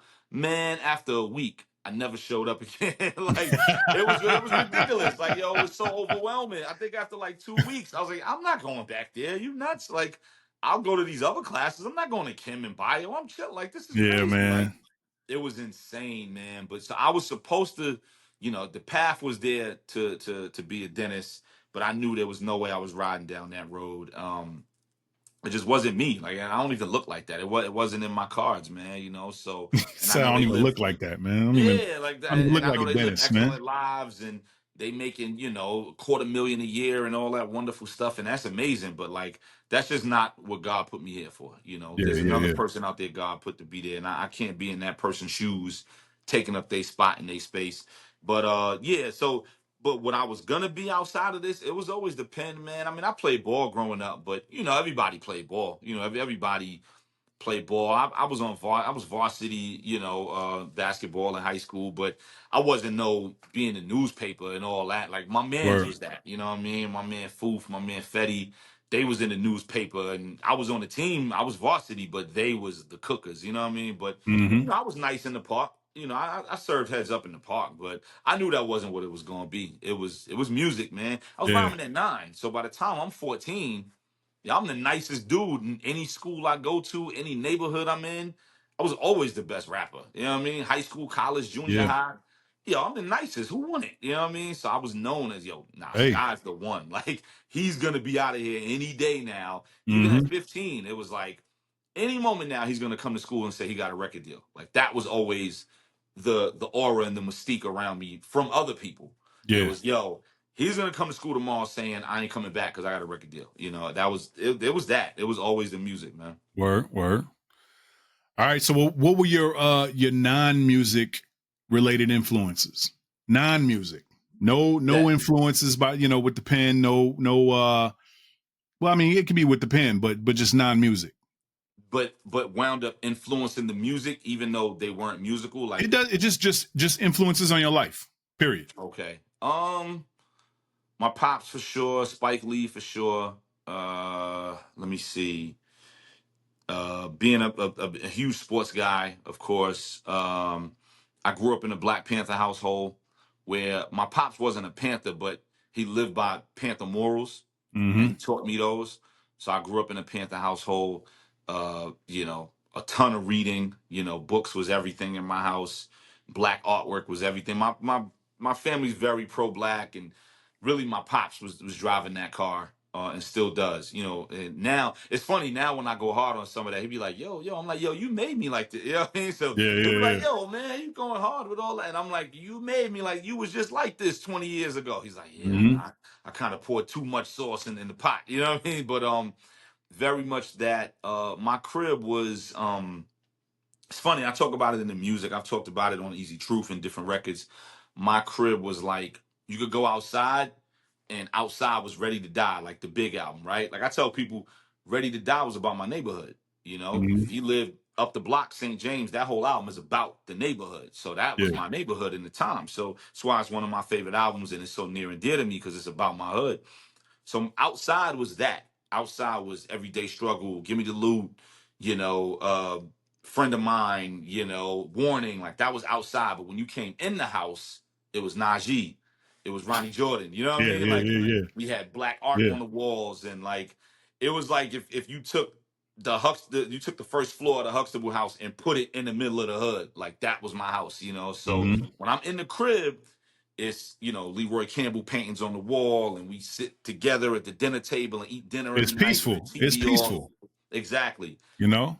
So Yeah. outside is cooking, baby. You know what I mean? Yeah, So yeah, yeah, that's yeah. why I have this balance, and you can hear it in the music of understanding outside and understanding there's more to life than outside. I understand all of it, and I'm good in any scenario and in any situation, good or bad, left or right. Because like I said, I'm in the house and everything is smooth. And my pops says, yo, how was your day? So what did you da da da da da? Like we always had a rule where we sat at the table together for dinner and the TV was off. And there was Yeah. always like CD 101.9 playing in the background real low, or Anita Baker or whatever, while we ate dinner. Me, my pops, my stepmoms, my little brother. Soon as I went outside, it was a different type of time, baby. You know Yeah, what I mean? Because that yeah, was the yeah, neighborhood we lived in. You know, you saw all type of actions and activities and all that. So it was a dope balance, and that more than anything shaped me as a writer and as a musician. And I think that shows more than anything in the music. You get yeah. that balance. That's dope, man. No, yeah, no, absolutely, man. I mean, the crib is a huge influence growing up. Absolutely. Parents, the people around you, siblings, family, Yeah. but just being in the crib, because I think we were in the crib more than anything. You know what I'm Oh yeah. saying? And even though we were outside and our era was outside doing stuff and playing and whatever, Right. but the crib was that was our sanctuary. That was where the Yeah. peace was. That was our safe Yeah. haven. You know what I'm Yep. saying? So there's a lot of influence that comes from the crib. I grew up with a What's saying. Well, go ahead. I'm sorry. no, go ahead. Go ahead. I grew up as a saying my pops had, because my pops used to run the street heavy and then he reformed and whatever, whatever. But he always had this saying from being somebody who was really, really, really in the street. And he was like, man, all you want to do is make it home, because home Yeah, is bro. supposed to be the That's most it. sacred, the most peaceful, and the safest place. He's like, when I Absolutely. was outside running around doing this and that, ripping and running and getting into shit with people and wilding out and sticking kids up, you just want to make it home. Police Yeah, chasing you, rival crews chasing you, it's going down, you going back and forth. You just want to make it home. All you want to do is make absolutely. it home. Get on the train, get off, blah, blah, blah. Once you get in that door and lock it, you good. Like, so it just, Yeah, I bring that up because it's a testament to your point. Home yeah, is supposed to be the safest place, and it's a place that you never supposed to feel afraid or anything absolutely. in your home, or feel like you can't be yourself in your home. He used to always say, yo, you just want me to get home. That's it. Like, Yep, yep. you can breathe and chill and sleep good and relax once you made it home. You in the street, blah, blah, blah, blah, blah. You just want to get home, you know? Yeah, bro. Yo, so if you had to, let's just say somebody's never heard of you. They don't know who Skyzoo is. They never heard your material, never heard an album. If you had to introduce your career to somebody using only one song in your catalog, what would it be? Wow. That is And, extremely and then difficult, that man. song summed up your career, it summed up who you were. It basically gave them, all right, this is what to expect from here on forth. Like this is who this person is. This is who this MC is. Wow. One song. One song in your catalog. That's incredibly tough. I would say, mm, I might say Everybody's Fine off of In Celebration of Us. I might say Okay. Everybody's Fine. Okay. Why is Yeah, that? record, huh? Why is that? So Everybody's Fine, you know, In Celebration of Us is an album where I said to myself, I want to make the blackest album possible Mm-hmm. in the most honest way. Yep. I wanted to make an album that depicted the entire story of being black in America in this day and age, and Mm-hmm. where we came from, where we are, and where we're going, and the highs, the lows, the good, the bad, the stuff that was done to us, the stuff that we did ourselves, and the stuff that we kind of brought on ourselves, if we being honest, and then the fact that even that stuff is a product of stuff that was done to us. So Mm-hmm. even when it's our fault, it's still not, right? Like Yeah, Kenny yeah. Barris has a thing where, like, on that show, Black AF, Black as Fuck, where he says, like, every episode is titled something something because of slavery. Every episode. And I Yeah. thought that was genius. It was funny and it was genius. It's like so and so, like the name of each episode, so and so and so because of slavery, such and such and Mm-hmm. such still because of slavery. You know, so like it's the same thing where even the stuff that we've done and brought on ourselves and we're the reason for it, we're still not the reason for it if you really dig deep enough. So I wanted to Mm-hmm. make an album that just highlighted everything, the good and bad. And Everybody's Fine is the intro to that record. And it just explains everything in regards to that. It just summarizes everything and then breaks it down song by song as the album plays out. But Yeah. that song is kind of like the cliff notes for the album for when you get to hear the rest of it. And it just tells you like who I am, where I'm from, what I'm about, why things are the way they are, why I care at all, why I'm interested in that at all, why I'm invested in speaking on it and trying to figure it out and break it down at all. Yeah. And and it's a record where I had this idea when I wrote it. I wrote it and recorded it, and when I was done recording it, I told my man Lorenzo, who was engineering the album, I said, "Yo, loop the beat up more, but kill the drums. I'm gonna spit the entire song again with no drums, A to Z. So if you didn't hear me the first time, you're gonna hear it now. So it's like a 6-minute song because I Yeah. spit the entire record twice. The first time I rhyme it, and the second time I spit it with no drums, so it almost sounds like poetry or spoken word to really hammer the point home. To Yeah. really just, I'm gonna tell you this entire song, this entire 80 bar verse. I'm gonna say it again so that you really get what the hell I'm talking about. So if Dope. I had, it's an incredibly difficult thing, but if I had to pick one, it probably would be Everybody's Fine. And that could change tomorrow if you was to ask me this Yeah. again, but I Yeah. think right now it probably would be Everybody's Fine. Dope. Dope. So what is the most impactful moment in your career? Like what was your Wow. boom moment? You know, that break moment, that boom, like I'm here. Wow. It's a lot of those too. A lot of those too. I would say having a record in stores, which was Okay. Yeah, that was big. That's big, yeah. bro. You know what That's I mean? big. Like Yo, I having a remember record that. in That's big, stores. man. Yeah, Cloud9, Or which was an EP. or sitting at the stoplight and somebody pull up next to you rocking your shit Yeah, that. and they don't know that you sitting there. And you know That what right too? there, Getting stopped crazy. for the first time, signing an Yeah. autograph. The Yep. first time, there's a bunch of them. The first time somebody bought a verse off me, like I remember Mm-hmm. somebody hitting me on MySpace. This is like '06, so Cloud9 is out and it's bubbling and everything is good. And somebody hit me on MySpace and was like, "Yo, man, I'd love to collab with you, man. You know, I got $200." And I was like, "Absolutely, send it." You know what I mean? So Yo, like, I'm yo, 24 years old. I just got fired from my last job. I got an EP in stores with Jay-Z's new favorite producer. Yo, send that. You want to pay me $200 to write a bro, verse? Send bro. that. You know what I mean? So that was one of those I'm here moments. Yeah. Being in Double XL for the first time, show and prove. Same. Yep. And then I guess moving on, let me see. Spike Lee, building with Spike. And I've mentioned him like twice in this interview already, man. The first time, working with Jadakiss, and that was Word. years into my Yeah. career. At that Yeah. point, Yeah. I was already moving. I already have been touring and traveling and making money and investing and buying stuff. Like I'm already out of here Yeah. and working with Kiss because I was such and still am such a Locks fan, man. Oh And man, come on, man. I tell Kissing. heads all the time, those are my superheroes, man. Every year I text Jadakiss on his birthday, and I'm like, "Yo, happy birthday, G. Yo, you still my superhero, man." And he'll always write back, Yo, I "LOL, do the thank you, same bro. I thing with appreciate Preem, that." bro. Yeah. I always text every year on Jada's birthday. I say, "Yo, you still my superhero, man." You know what I mean? And he'll always write back, "Yo, you crazy, man. Thank you, bro. Appreciate you." That was, thought Jadakiss was Jesus. I just wanted to be the Locks. Like that was my line. You know what I mean? So like working with Kiss was everything. It was like if 13-year-old me knew what was happening right now, he would lose it. You know what I mean? Yeah, Like bro. you couldn't Absolutely, tell man. me nothing about Jason Phillips. And still Yeah, can't. man. You know what I mean? Yo, I got a receipt on my wall over there of the first time I ever sold a beat. It's a written receipt. And it's Wow, all that's cool. it's scribbled on a piece of paper. It Yeah. was in person.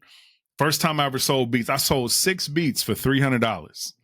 Wow. So it was a so you wrote out like a kind of like a contract, like a receipt, like Yeah, I it was gave a you these beats, receipt. blah blah blah blah blah. Yep, That's dope. exactly, bro. That's dope. And it was all written out. I had no idea what I was doing, where I was going. This was Yeah, that's back so in, cool. You made heads write that shit on a I piece think of this paper. was in That's cool. 2002. Okay. 2002. And that was the first time I ever sold some beats. I didn't know what to sell beats for. I was just like, I don't even know. But I knew I needed $300 for something. Absolutely. And my man's was like, yo, we'll take these 6. And I'm like, bet, give me $300. And he was like, yeah, all right. And yo, he gave me $300, man. He took 6 beats, man. I was like, yo, that's the first an amazing time. Story, bro. I found that receipt in an old coat years later, bro. Years later. Literally, it was an old coat.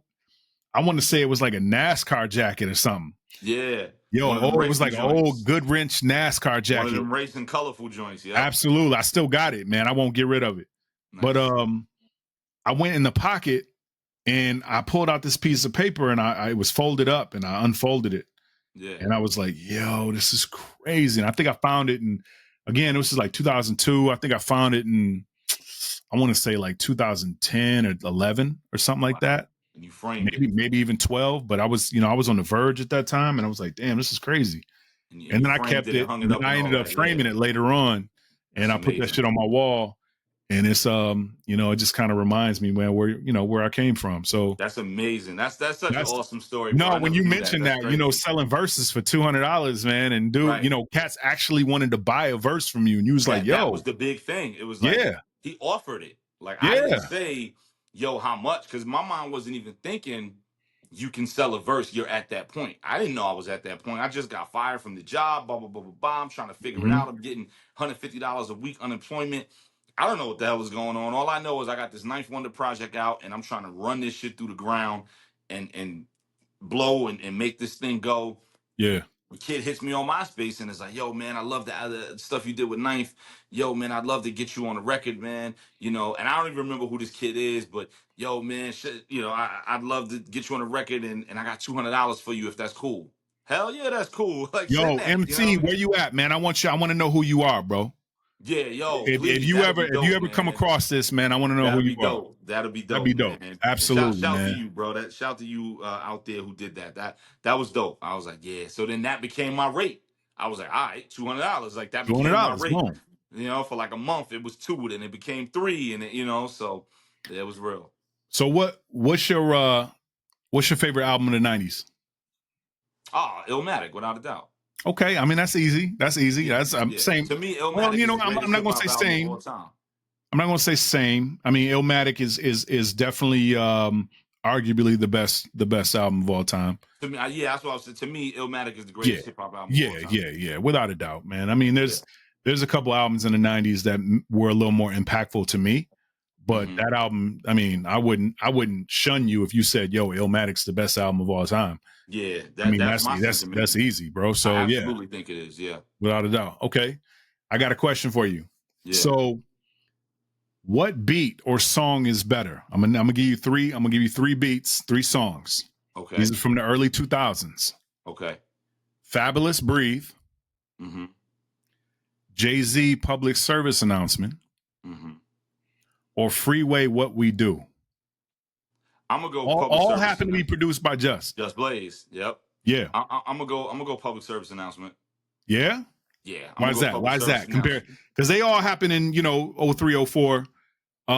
Yeah. Why PSA? For me, PSA. It's anthemic. It has this arrival thing to it, and for as hip hop as it is, it transcends everywhere. I mean, you see it in the Google commercial right now and all that. Like, sonically, and this is, forget the success and the performance of it, right? Because Jay didn't even shoot a video for it, because at that point, it was over. He was retired. Yeah. Just sonically, it transcends on so many levels. Like, that beat can do so many different things while being unapologetically hip-hop. And it's just a phenomenon of a beat. Like, and all 3 of them are. Just Blaze is one of the greatest. But crazy, bro. Crazy. When I heard that beat, I love the build, the boom, boom, boom. And I know the original sample being a final guy in the jazz head. And I just was like, oh my gosh, like the way he put this together. And then, even like just doing the vocals, the skit, and making his voice. Like, I always thought that was like, some skit they got off YouTube with some woman at a rally, like the way he just pitched his voice up, and all these things of being a producer, all these moments of being a producer and really producing the record. Lie to you, Jack. Thing ain't lie. Like, it's really, really a perfect record. It's a record that, as we've seen, he has to perform it every show. Absolutely. Like, no matter what, like, no matter who you are, you have those records. But then you feel like when you get to a certain point, you don't have to have those records. Nah, you do. Even Beyonce, there's certain records she has to perform. You gotta have those records. Yeah. So with Jay, he has to perform that record every single night because it's too monumental and transcendent. And I think Breathe and What We Do are those records respectively for Fab and for those artists. Without a doubt. Absolutely. Without a doubt. Incredible records. But PSA is that work for sure. I remember when Breathe came out, man, and when that beat, oh my God, man, when that beat dropped, I was just like, Jesus Christ, man, like what? That was my favorite beat of 2004. I was just like, you got to be kidding me right now, Right. man. I'm just like, Right. yo, Just Blaze is on one, man. Yeah. Nah, he's a wild individual with And that, then man. what Like, we do, man, what we do is just yeah. like, I don't know how many Incredible. times in my Incredible life I record. played that song. Yo, I mean, those are three classics. Three classics. And I Absolutely. think it's ill that the irony of they're all by the same producer, but Absolutely. three classics, and it just goes to show the testament of his genius and all that. And yeah, but PSA is special. Like, it's one of them joints, it tugs at you in so many different directions, whether it's Yeah. energetic, whether it's a feeling of get back, whether it's a feeling of I've already gotten back and I've won, rebounding and bounce. Like, it does so many things, man. That sample and them drums, and yeah, it's a phenomenal record. But yeah. If I ask three people that same question, I'm gonna get three different answers, bro. So And that's the beauty of it. you That's know, the that's beauty of hip definitely. hop. That's the But beauty I of those mean, hip records, hop and wins, Just that's the Blaze beauty of wins. Genius Adjust. Yeah. You know, absolutely, bro.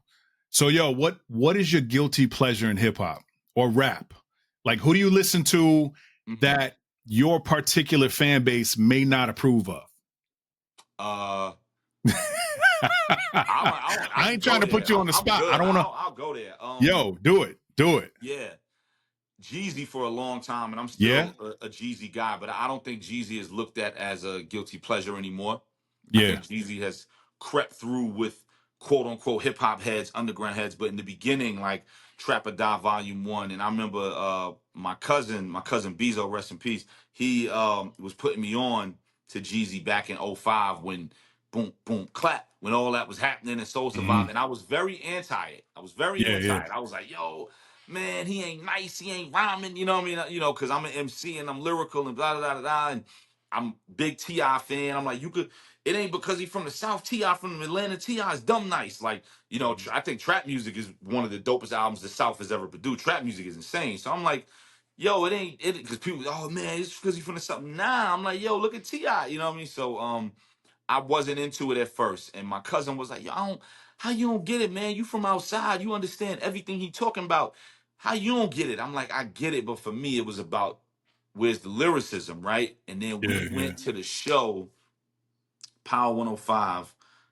It was their first like powerhouse or whatever. And it was the first time Jay and Nas came together on stage after they was beefing. So it was a huge deal. Like, I was at that show. It was in New Jersey. And Jeezy came out because Jeezy was early on, so Jeezy was one of the openers. And when that boom boom clap came, boom boom clap, boom boom clap. When I tell you the floor shook, I got it. I said, I get it. And then the next day I went and bought the CD from Virgin Megastore, 42nd, and I was like, I get it. And I listened to the whole joint. I was like, yeah, I get it. He ain't the nicest, he ain't about, but I get it. Now, Jeezy pen go crazy. He doing this thing, you know, whatever. And I'm a Jeezy guy. So I say formerly Jeezy because that's not a guilty pleasure no more. I would say Kenzo B. Kenzo B is this girl.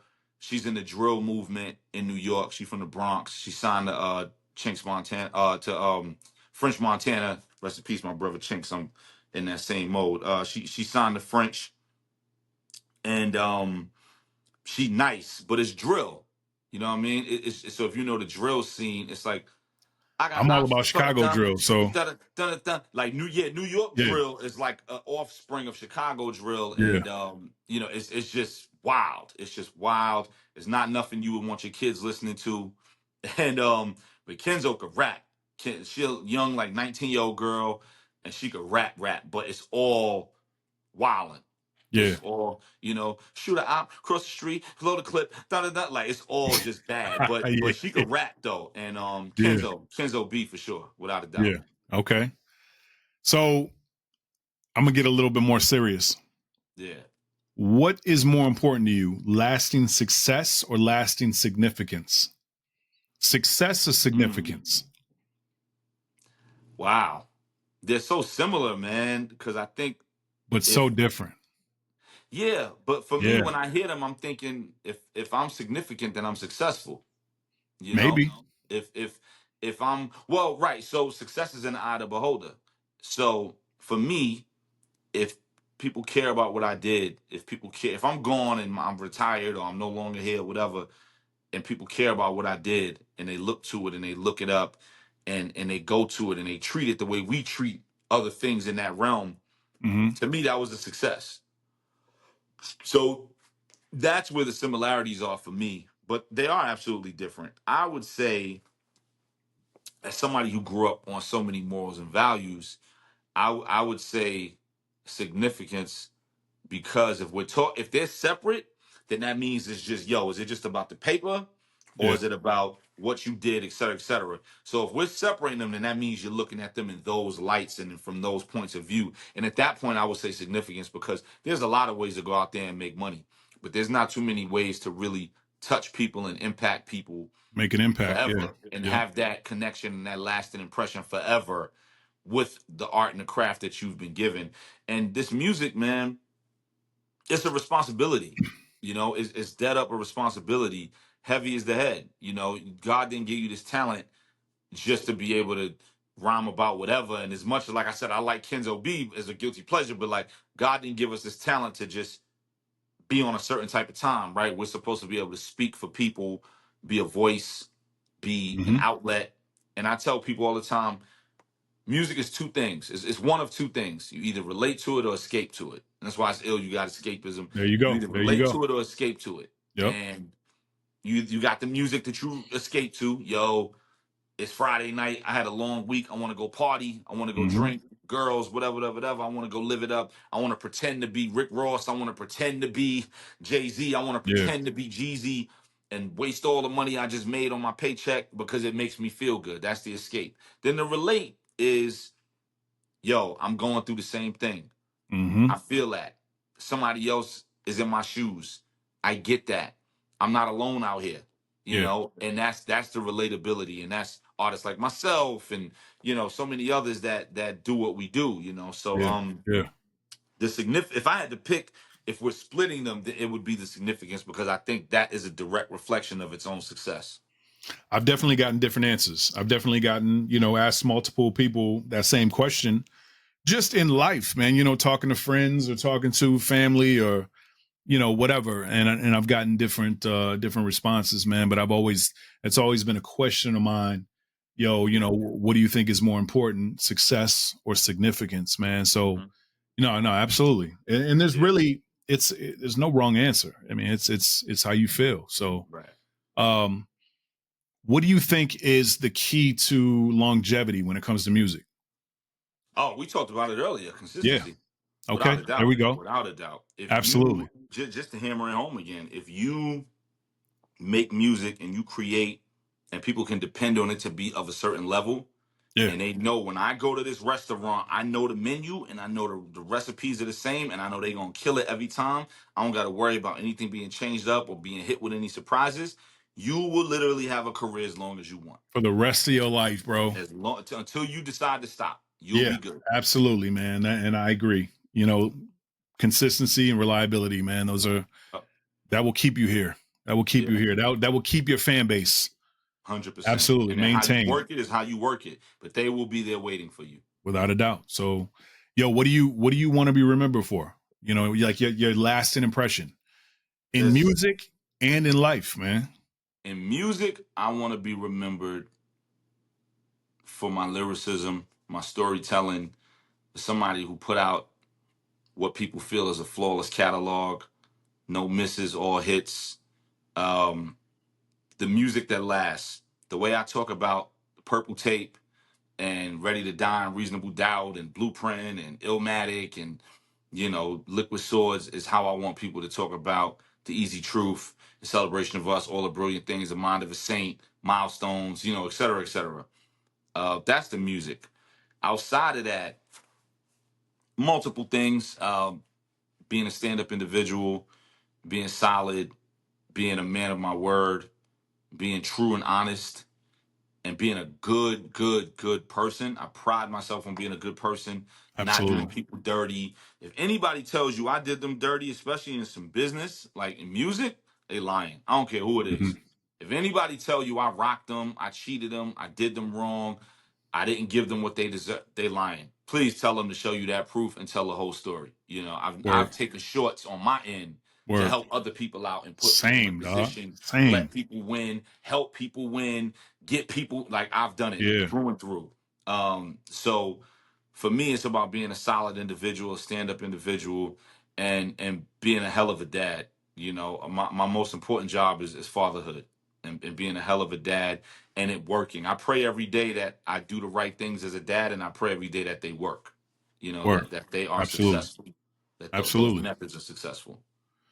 Yeah, man. So I'm going to end this with one of the same questions that people ask all the time.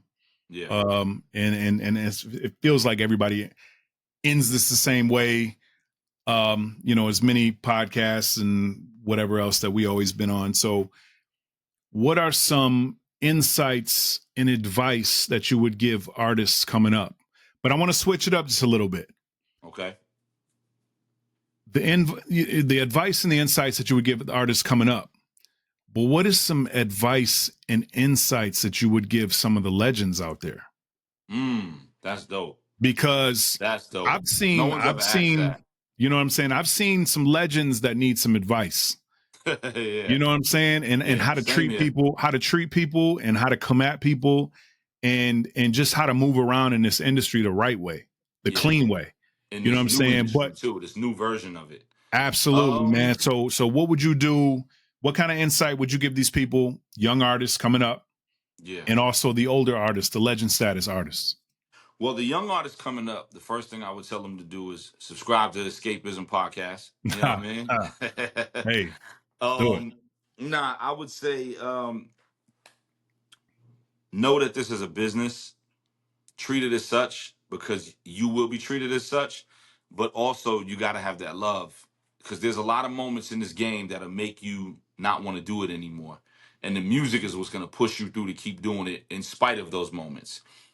Like I remember watching this, I don't know if it was a commercial or some promo thing they had with Carmelo Anthony, and when he was with the Knicks, and he was just like, you know, for somebody, you know, from New York and love New York and play for the Knicks, he was like, if you don't have those moments in New York where you're like, yo, man, fuck this place, man, you ain't really a real New Yorker. You know what I mean? Like, bottom line. And the same thing go for me, being born and raised in New York. There's times where I be, yo, fuck this place, man. And then in a few minutes, you get over it. You're like, nah, I was bugging. Yeah. That means you really in New York if you feel like that, right? So it's the same thing where there's going to be moments in the game where you're like, yo, fuck this shit. I ain't doing this no more. There's going to be so much that happens to you. People telling you they're going to do things that they don't do. People saying they got you when they don't. People promising you things that they can't deliver or that they don't feel like delivering. I've had record deals on the table and disappear. I've had, you know, beats promised, verses, all type of stuff, man. We could sit here for another 3 hours. So there's going to be moments that make you feel like, yeah, I don't want to do this no more. But if you love the music, if you love the art and the craft of what you do, those moments will push you through. But after you get a good night's sleep, you'll be like, yeah, I was bugging. I'm still here. Yeah. All you got to do is sleep it off and get back to real life a little bit, play 2K, get with your woman, whatever it is, right? And then like the next day, all right, I'm back. But you are going to have those moments. If you don't love the music and you're only in it for the money, then it's easy to tap out. It's like, I'm not going to do this no more. I'm going to do something else. Yeah. I'm going to go outside. I'm going to hit the block. I'm going to start this. I'm going to do that. I'm going to try to play with crypto, whatever it is. Like, you'll do other things. But if you love the music, it'll keep you coming back to push through and fight through all that. Absolutely. As far as the OGs, that was an excellent question. As far as the OGs, I would say it's a lot of things. One, listen to the youngins coming up because you were a youngin once. The same way the youngins need to listen to the OGs because, you know, you're going to be an OG at some point. You're not going to be 21 forever. Yeah, you lit now. You 21, 22, you popping. The day is going to come when you're going to be celebrating 30. The day is going to come when you're celebrating 40, 50, 60. Yeah. Now what? You know, so for the OGs, listen to the youth, listen to the kids. Don't try to be them. And I think a great example of someone not trying to be them is the new Common and Pete Rock album. I think that's a great example of feeding your core. Knowing hip hop is 50 years old now, so you got hip hop fans that are 60, maybe even 70 years old, and making an album that they can love and respect and rock out to while still feeding a 40-something-year-old, a 30-something-year-old, but not worrying about a 20-something-year-old. Yeah, staying in your lane. Staying in your lane. Yeah, not one. A lot of these guys, they say, yo, I'm going to try to make a joint to get with these 25-year-olds. Why? When you could be their parent. Yeah. You know what I mean? Like, why? When you could be a grandparent to their kid, you know? So I think that album is a great representation of that. So not trying to be these kids, not trying to be them, and knowing that the game is different. Like there was a time, and I'm not saying this from experience because I never had no major record deal, but I'm saying it from being a knowledgeable individual, hearing the stories, doing the math, reading, learning about it, and knowing people who was in these positions. There was a time where you could just, get $1 million checks for nothing, and you could be in the studio running up Absolutely, bro. budgets, and you Yo, could literally do tours and say, yo, I have to bring 30 people or I'm not going. And they would do it. crazy. Those days are long gone. Long gone. And if you want to still have a career and be successful as an OG, be cool with taking you and two other people to Europe Yeah. at most. You know At what I mean? most. Be cool At with most. be cool with doing a bunch of shows where the capacity is 500 as opposed to 5,000. But you could do Exactly. one 5,000 show, or you could do 2,500 shows and bang out merch at every show and get all these other opportunities through them and really put the work in and grind and move Yeah, bro. and really be out there. Like, don't sit there and feel so entitled because of what you did in '93. Oh my God, Like man. The I, entitlement is crazy. yeah, like I would say that would be the biggest thing. And The the entitlement OGs is crazy, bro. and the OGs who have figured that out, the Master Aces and them, those are the ones winning. Yeah. Winning. Ace is Yeah. winning because he knows all Absolutely. that. He was He never knows. some entitled dude. Like he knows, yo, this is the game. This is how you play it now. Absolutely. There's a 3-point line now. Back in the day, it wasn't no 3-point line. Now there's a 3-point line. You know what I mean? We used to be able to hand check. Now we can't hand check no more. We gotta foul You different. got to adapt. You got to adapt.